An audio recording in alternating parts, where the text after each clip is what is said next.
Many years ago, before there were any automobiles and before we had electricity or even gas lighting, and when people used horses if they wanted to go out for a ride, and oil lamps and candles if needed a light, there lived in a small country town, yes, a butcher, a baker, and a candlestick maker. With just over a week to go before Christmas, the townspeople were busy indeed. And none more so than the candlemaker and his young son, Tom.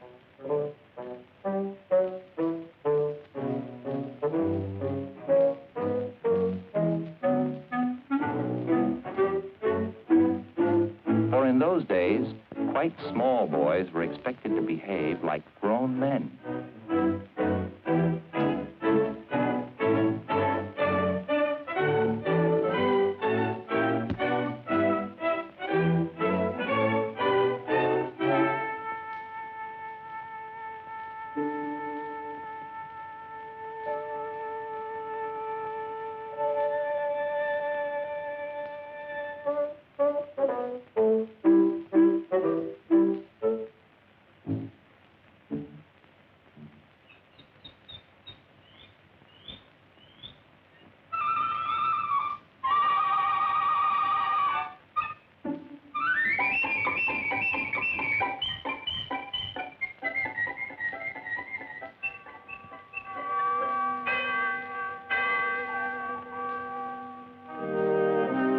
For years now, every Saturday at 4 o'clock, the candlemaker had been making the journey from his shop to the church across the square.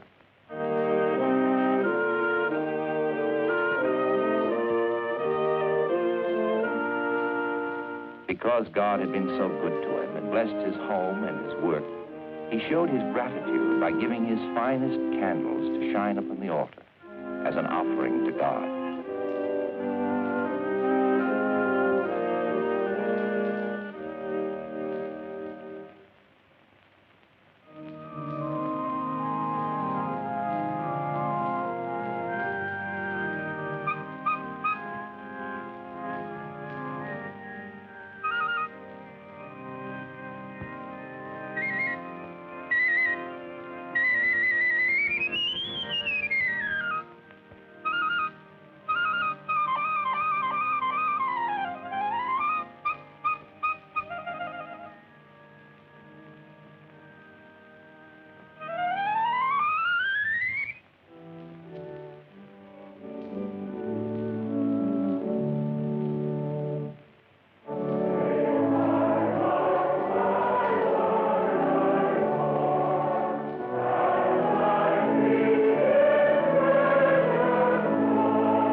Let your light so shine before men, that they may see your good works and glorify your Father which is in heaven.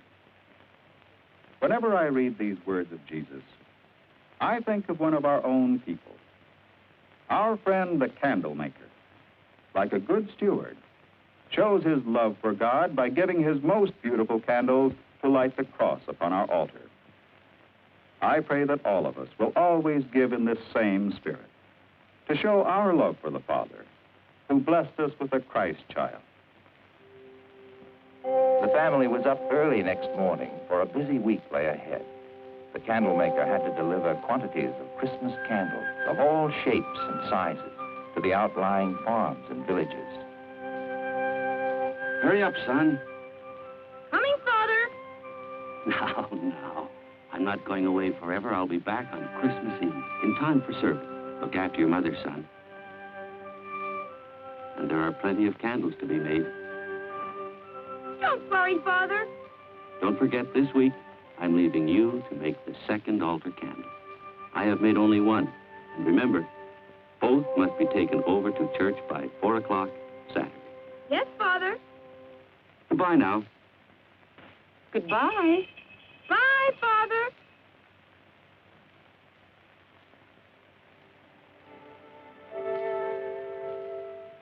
With his father away and his mother extra busy getting ready for Christmas, young Tom was in charge of the workshop,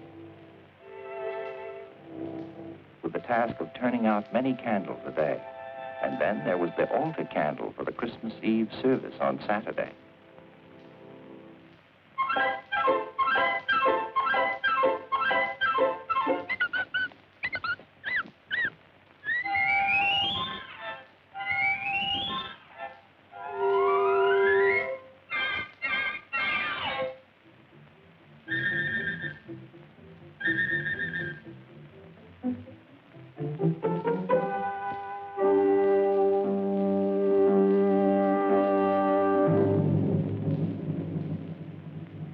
On that Christmas Eve long ago, the church was made beautiful by the loving work of loving hands, just as churches are today. Then, as now, there was a manger where boys and girls would bring the white Christmas offering for the children's home.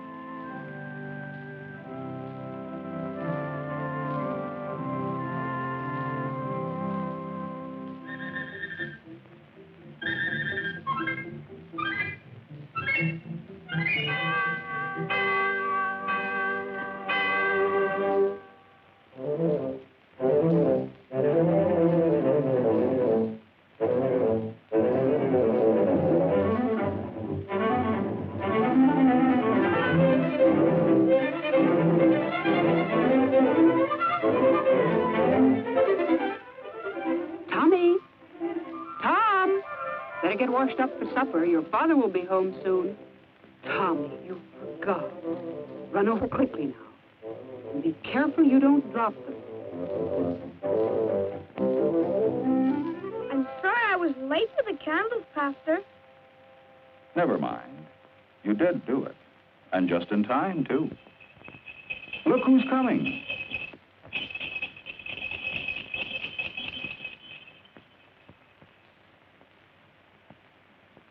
Well, son, did you make the church candle? Yes, Father.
Each member of the family had his own sad thoughts that night. To think that a son of mine should make such a candle, a worthless candle that won't shine, and after all these years. Young Tom knew what his parents were thinking, that he had failed them, and that he had failed God.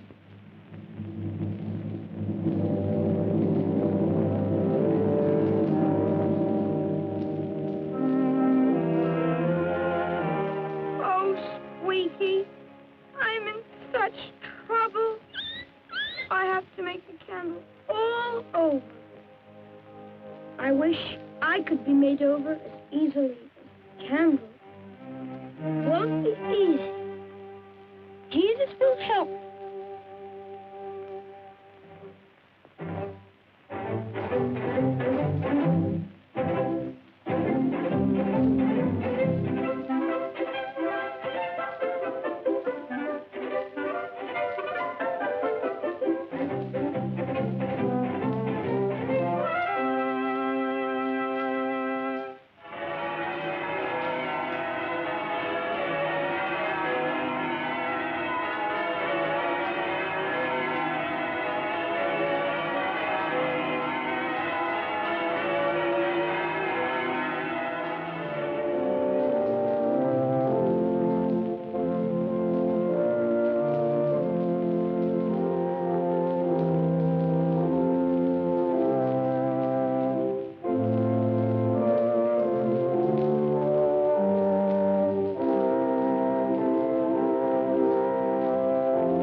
So it was many years ago that the Candlemaker's son learned the meaning of Christian stewardship, just as we must learn it today.